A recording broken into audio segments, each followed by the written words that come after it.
Carrie Buck was a poor, disabled woman who was pregnant. Upon finding out that Carrie was pregnant, the state ruled to force her to be involuntarily sterilized on the grounds that essentially poor disabled people should not be parents. The Supreme Court affirmed Virginia's right to forcibly sterilize people with disabilities. In the opinion, one of the justices wrote, 3 generations of imbeciles are enough. And it is the foundation of eugenics in the United States. This was discrimination and stigma, as well as violence against disabled bodies, all legitimized by the state.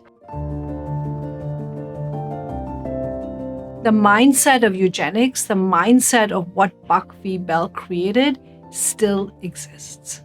When I had my daughter, as soon as my OBGYN pulled her out, the anesthesiologist said to my doctor, "So while you're down there, why don't you go ahead and tie her tubes?" And I said, "What?" And he said, "Well, people like you don't need to have any more kids." And this was in 2013. Over 20 states have laws that allow the removal of a child from a parent with a disability solely on the basis of a parent's disability diagnosis. The Lurie Institute for Disability Policy is at the Heller School for Social Policy and Management. And we are a group of researchers who are committed to research that supports policies that support disabled people. Justice Louis Brandeis was the first Jewish justice of the Supreme Court, and Brandeis University is fortunate enough to honor his name in the university. In terms of Buck v. Bell in particular, he sided with the ruling. This is something that came into the forefront when Rebecca Coakley was here in 2021 as the Richmond Distinguished Fellow. And she was giving a talk, and one of the questions at the end of the talk was about exactly this. Given that Justice Louis Brandeis sided with the Buck v. Bell ruling, what can the university do to honor the legacy of Carrie Buck? I, pulled it out of thin air. I was like, well, you could name a fellowship after Carrie Buck. And that was before I was at Ford. And then in coming to Ford and having a relationship with a CEO like Darren, I threw out the idea, what would it look like to actually create a fellowship, name it after a poor disabled woman, and focus it on the nexus of poverty, disability rights, and reproductive justice as part of our way of, working together collaboratively with Brandeis and unpacking both of our institutions' sordid history and perpetuating eugenics and perpetuating the idea that people like me shouldn't exist. And so here we are, 2 years later, doing exactly that.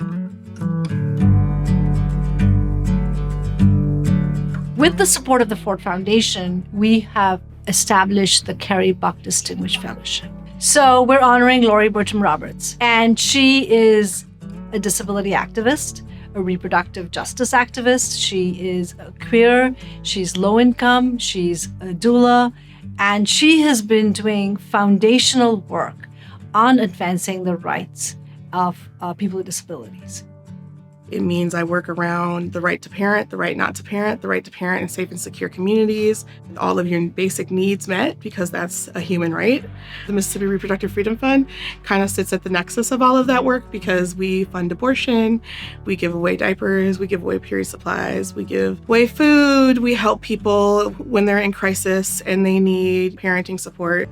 Laurie is on the ground in Mississippi supporting women to make the choices that they need to make that are right for their families. It's about so much more than abortion. It's about providing cribs and diapers.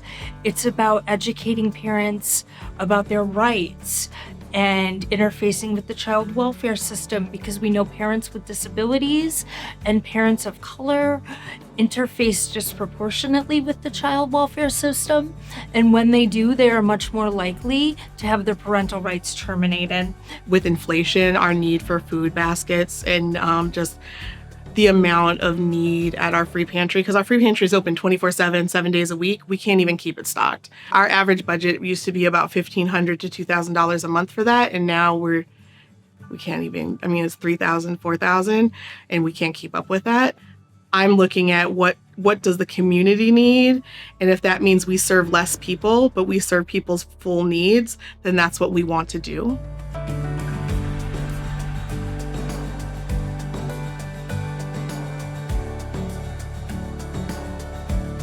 What would a perfect world be that the rights of disabled people are like the rights of everybody else? I don't want anyone to have an abortion they don't want, and I don't want anybody to give birth when they don't want to.